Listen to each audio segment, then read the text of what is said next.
Hi BookTube and happy Sunday. I'm here to talk about the books I've read so far in June. Although it doesn't feel like June outside, it is around 62 degrees today and overcast, so it feels even colder than 62. But I am wearing short sleeves, so I mean there's that. I've made an improvement from wearing long sleeves at the beginning of the weekend. But I have read, oh, there's a cat flying by. I don't know if it caught it on camera. There is a bird or a squirrel or something, and so he always darts between all the windows. Um, I swear, like he's sitting here, I'm like in his territory, so he's constantly distracting me. But I've read 4 books so far, and it was not too shabby for this week, although work was interfering with my reading time, or like my reading energy, I should say. But that's like the same old song and dance. I can hope for better, but yeah, I'm not gonna complain about reading 4 books. It could be much worse. So I'll talk about them, and then the next couple books I have on my radar, and then I'm still dabbling in 1,000,001 books, but I'm not gonna talk about them until I finish them or have some kind of progress update, because I haven't done too much of that.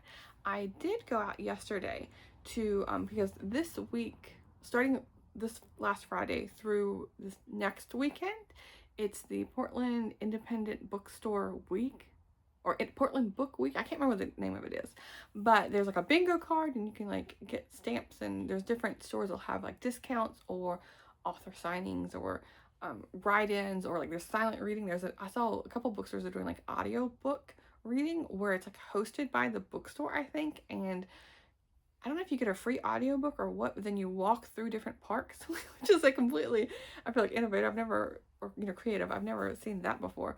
I'm not sure how much participating I'm going to do, because I went out yesterday and I went to a couple of like brand new bookstores to me, but all the ones in my area, I've gone to all the used bookstores, I think, except 1 or 2. And so all the other ones are new bookstores. Like they sell new books, and as I was mentioning before, like with I have a Barnes and Noble gift card. I haven't even spent that yet. I got it for my birthday like 6 months ago, just because I don't buy new books. And so I went to a couple of new bookstores yesterday, just to like participate in the reading, not the reading event, the book buying event. And I was like, oh, I feel like I was wasting my time in a way, because I was looking around and I can't spend that money. It's not like I don't have the money, but I don't want to spend $30 a pop for a book. I would rather get 30 books for $30.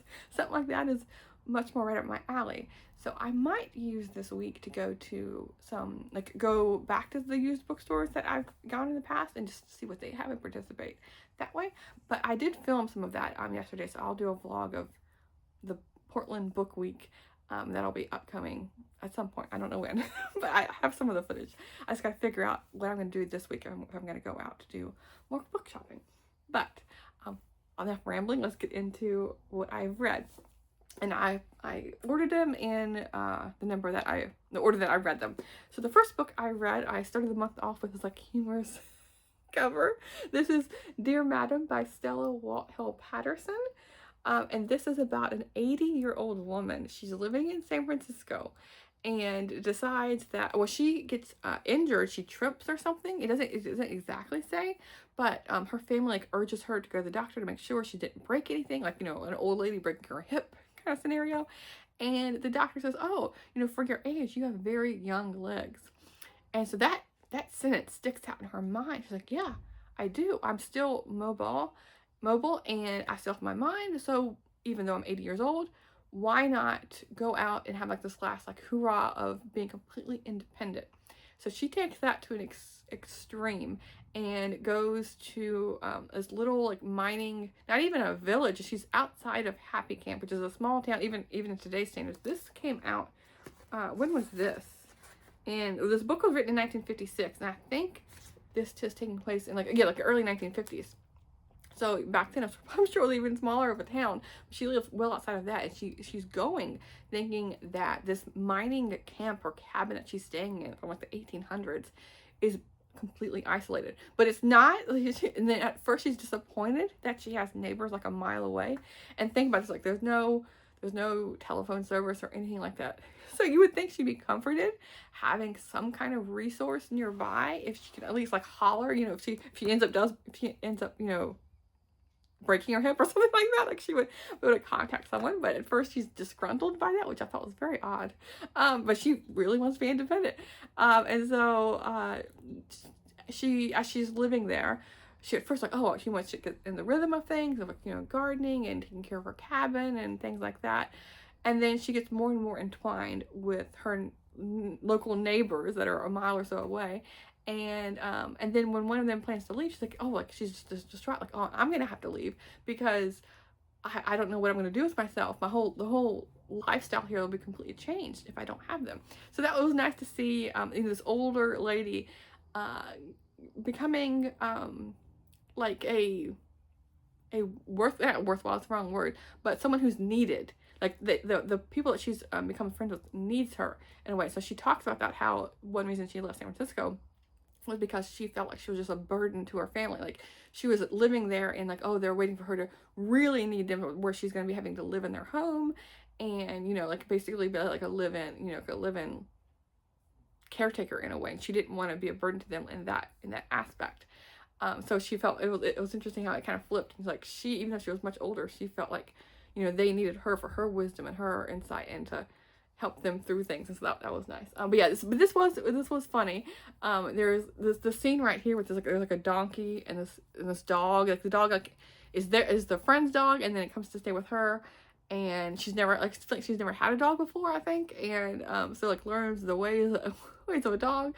But yeah, and there's lots of goats in here too that wreak havoc on everything as they do. So yeah, this was a surprisingly like nice read. And then and it makes me want to visit Happy Camp. I've been to, like, it mentions Yreka, or is that how you pronounce it? It's Yreka. Eureka. I know there's Eureka. I've been there, but I've also been to Yreka because it's on my way on I-5 when I travel down south. And so I know like that's a really small area, but like Happy Camp seems to be like 30 miles or so away in the mountain part. So like, oh, I should take a trip over just to see what it's like. But in a way. Then I read My Southern Journey, True Stories from the Heart of the South by Rick Bragg.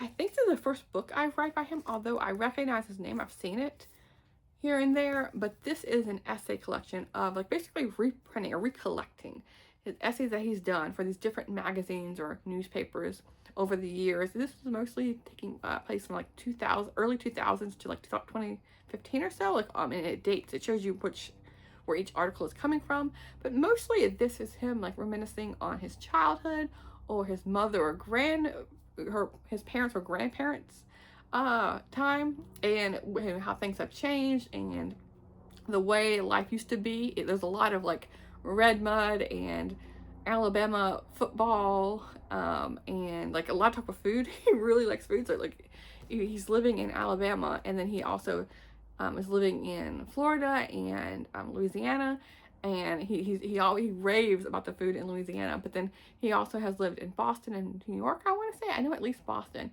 And he talks about how he never got used to the snow, and it was just an annoyance. And you know, where he grew up living, like snow was just like plastic snowflakes on the windows, so that was interesting.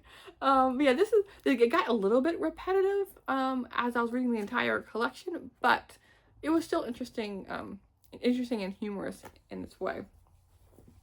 I then read Death Al Dente by Leslie Budwitz. This is the first book in the Food Lovers Village mystery. And I picked it up because it's a cozy mystery with a cat, and I was like, and it takes place in small town Montana, which I really liked for that setting.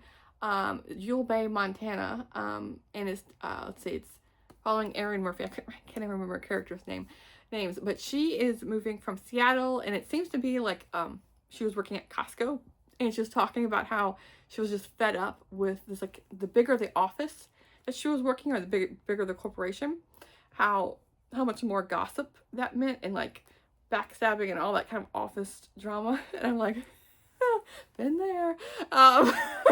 But so she wants to escape that, and so her mother wants to open up this little like food co-op grocery store, like not fine dining, but those grocery stores that have like select locally produced like jams and wines and vegetables and produce, like for local, like it's like a farmer's market, but within a grocery store. And so she and her mother decide to run it. And there's someone who comes back in town that used to work there and is found dead, and things go from there. And it was an okay story, but I could not stand the main character. She was so annoying. She talked to herself nonstop. Her decisions were questionable. I didn't like her thoughts.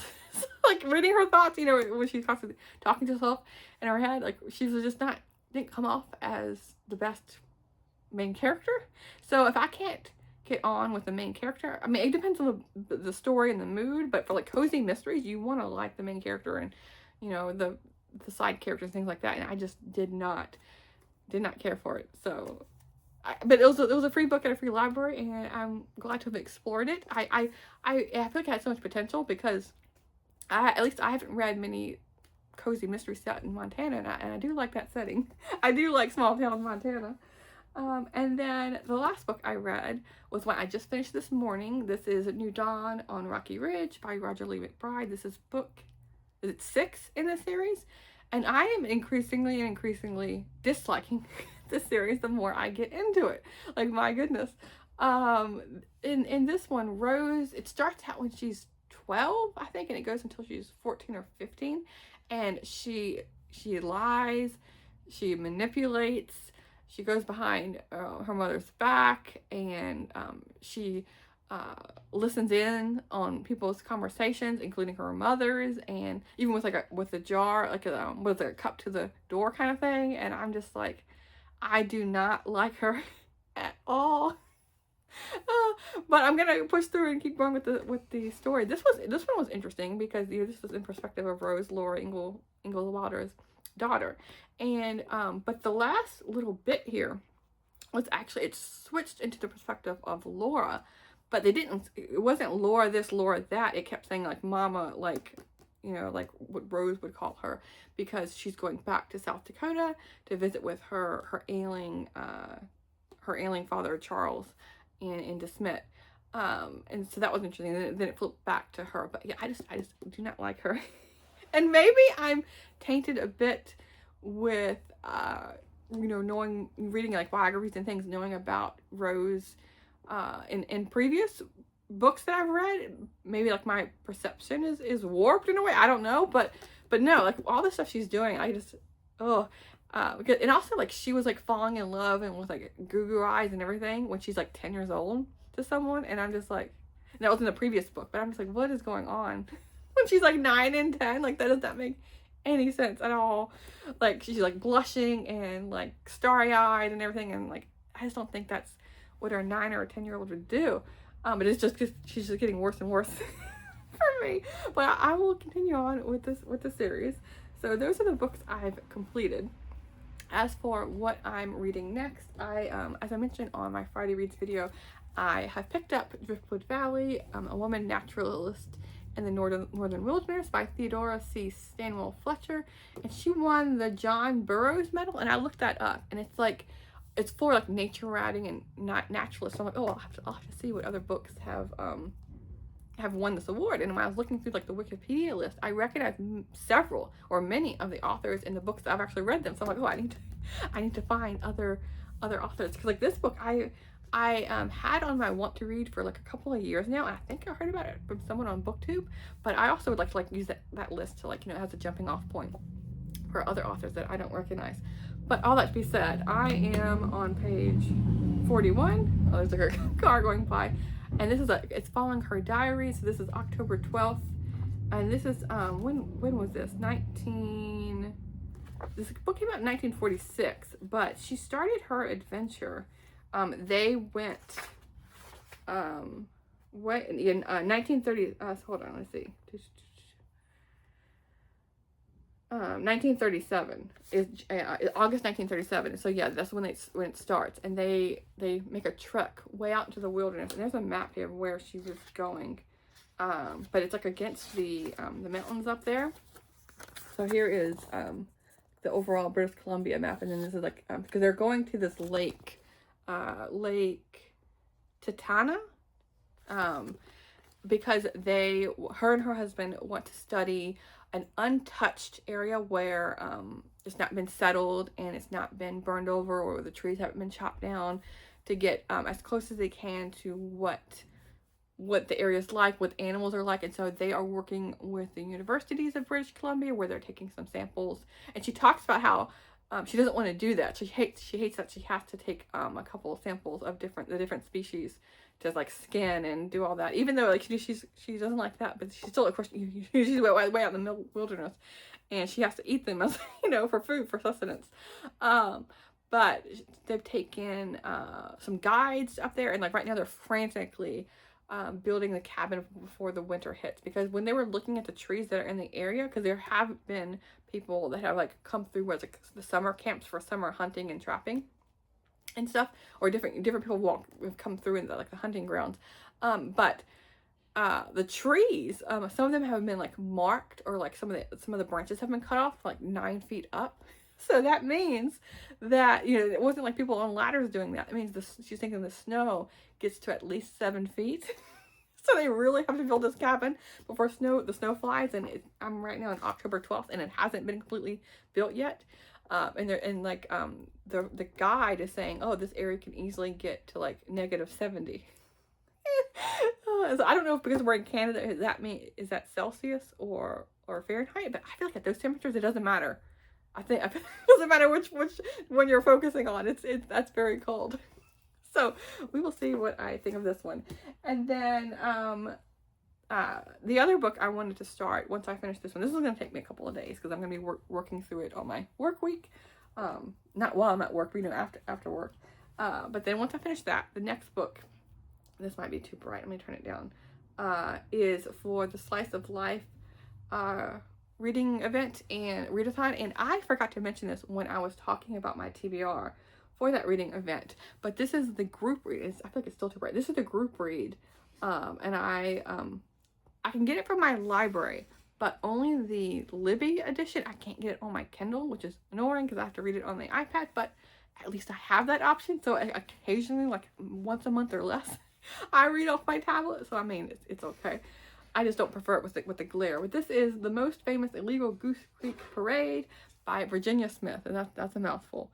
And this is part of Tales from the Goose Creek B&B. And so this seems to be like a humorous story where this woman is like soon to be retiring, I think, and her husband can't wait, but she decides she wants to open up a B&B, and like there's like shenanigans ensue, I'm guessing, with like the guests that come to stay. I don't know, but I'm happy to find out. So I completely forgot this group read, but at least my library had it, so I can make some progress in there. And I might intertwine these and just read some from each, like, or just add it to my dabbling pile, basically, because I was showing you before, I have a mountain of books I'm dabbling in, reading a chapter here and there each night. So why not? I might do that, because I don't want to read all on the tablet if I don't have to. So, and this, because it's like diary entries, this can easily be broken up as well, although I have been reading it straight through this afternoon, and it is very engrossing. It's interesting, like her husband, I'm going back to this book, her husband, it seems to be very like a grouchy kind of guy, because I don't know if he has like an anger issue or what, but she's made references here and there of how he's not getting along with the two guides that are helping build the cabin. There's like some contention going on, and how if he gets mad, he can get really mad, and how one of the guides is kind of afraid of him. And then when him and her, the husband and wife, were trying to pick the area around the lake that they were going to build this cabin, how they were having like heated contentious arguments. I can't remember how she phrased it, but it was like gussied up kind of phrasing, but no, really they were arguing. And then when I was looking at the Wikipedia entry for this author, because I had never read anything by her before, and she was married 3 times in total, so she does end up divorcing him. So I don't know exactly what to think of the husband. Like, there's no big jarring red flags, because I know like they're under a lot of pressure with getting this cabin built and all that, but we'll see how he plays out with this. But anyway, that's what I've been up to. I hope your reading week has gone well as well. You've had a good reading week as well. And I will talk to you soon. Thanks, BookTube.